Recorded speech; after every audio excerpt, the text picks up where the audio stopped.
What's up, guys? Today we're going to talk about how you can get the most out of your conversion rate checklist.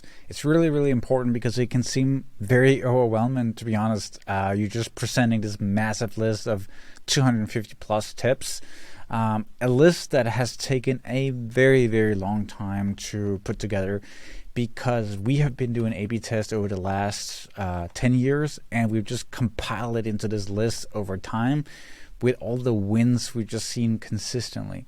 But how do you actually use the list? I'm just going to break that down and share my screen, as you can see here, and tell you how you should go about that. And by the way, if you use that list, you're going to see some great results. I have some screenshots here from stores in Shopify where we have been using, obviously, the list to do A/B tests and run all this stuff. And basically all the tips that we have been applying to these stores, you will find in that list. So you can see here one where we saw a really nice uplift in revenue, nice average order value uplift. Conversion rate, surprisingly, not up that much, but that's because this brand that we work with, it was not our store. We pushed conversion rate up so high that they scaled the traffic. You can see sessions up by 63%.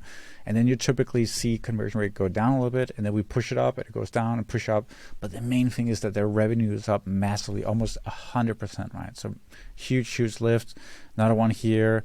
Really nice lift on the conversion rate as well. And obviously, you know, these numbers are massive, right? This period is even like, what is that, a month or so? So absolutely massive.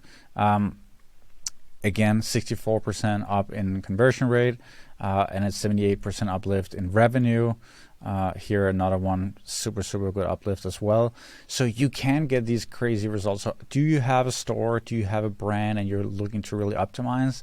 These are some of the results you can do if you consistently work with your conversion rate and just make sure that you test everything and don't just blindly apply it to your store. So anyway, the list is here. Let me minimize myself a bit so you can better see everything.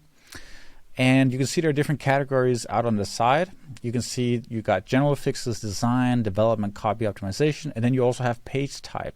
So for example, if you know you're leaking traffic on your checkout page or your cart page, whatever it might be, you can go in here and find optimizations just for cart or just for checkout. That helps you tremendously because if you're optimizing on areas that is not really important, and we'll go over that in a different video, you're not going to see the biggest uplift, and that's really, really important as well. When you find something that's interesting, I recommend just giving it a quick read. You can go in here and see what makes sense, and I would recommend that you go into your Google Analytics to start with and see where you're sending the most traffic to, and if that is a specific product page or collection page or it's the home page, start there. And then just understand in your mind, okay, if I'm starting on a product page, I will have to go to the checkout page afterwards because they have to pass through the checkout, obviously. So go in and see where you have the most traffic and then start there. Another thing you can do is you can play with the page type, categories, and impact up here. So you could go up here and search for or filter by only having anything that has high impact. So those are the things that make the biggest improvement to your store. So there's stuff like that. You can also mark in and if you have done it or not, but that's kind of self-explanatory. So that's what I would do first.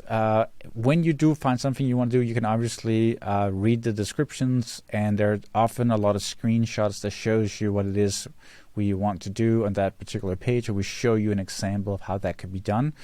You can always almost find a link here as well. And then you can also go in here. I was telling you about sorting on impact. That's actually down here. You can see high, medium, low, and you can also sort by that. So that's how you use the list. When you find something you want to do, I recommend you copy paste that fix onto a different sheet. I will go through that in a different video where we will create a prioritization sheet. Basically means that you will list the things you want to work on in which order, and you will create a system for what to do first. But anyway, that's it, guys. Hopefully that makes sense.